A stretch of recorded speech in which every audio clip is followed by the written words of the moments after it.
Progressive migrants ഓർഗനൈസേഷന്റെ പുതിയ ഭാരവാഹികളെ തെരഞ്ഞെടുത്തു. 29 അംഗ സംസ്ഥാന കമ്മിറ്റിയും രൂപീകരിച്ചു.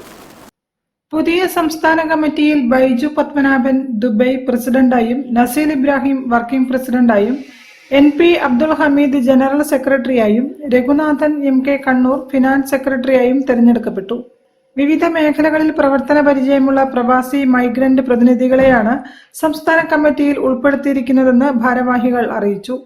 സംസ്ഥാന കൺവെൻഷനോടനുബന്ധിച്ച് നടന്ന വാർത്താ സമ്മേളനത്തിൽ പ്രവാസികളും മൈഗ്രന്റുകളും നേരിടുന്ന തൊഴിൽ, ആരോഗ്യ, വിദ്യാഭ്യാസ, നിയമപരമായ പ്രശ്നങ്ങൾക്ക് സംഘടിതവും ഫലപ്രദവുമായ ഇടപെടലുകൾ നടത്തുമെന്നും സർക്കാർ സംവിധാനങ്ങളായ നോർക്ക റൂട്ട്സ്, കേരള പ്രവാസി ക്ഷേമ board, state skill development mission തുടങ്ങിയവയുമായി സഹകരിച്ച് പ്രവാസികൾക്ക് ലഭിക്കേണ്ട ആനുകൂല്യങ്ങളും അവകാശങ്ങളും ഉറപ്പാക്കാൻ മുൻപന്തിയിൽ പ്രവർത്തിക്കുമെന്നും പുതിയ ഭാരവാഹികൾ വ്യക്തമാക്കി.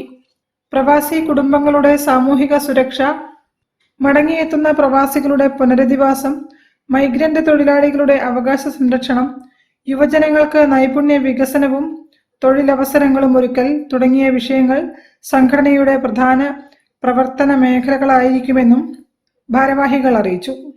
സംസ്ഥാനതല പ്രവർത്തനങ്ങൾക്ക് പുറമെ ജില്ലാതല ഘടനകൾ ശക്തിപ്പെടുത്തി PMOയെ പ്രവാസി മൈഗ്രന്റ് സമൂഹത്തിന്റെ ശക്തമായ കൂട്ടായ്മയായി വളർത്തുകയാണ് ലക്ഷ്യമെന്നും നേതാക്കൾ കൂട്ടിച്ചേർത്തു. News bureau, Kozhikode. ജില്ലാ വാർത്തകളിൽ മറ്റൊരു ഇടവേള കൂടി.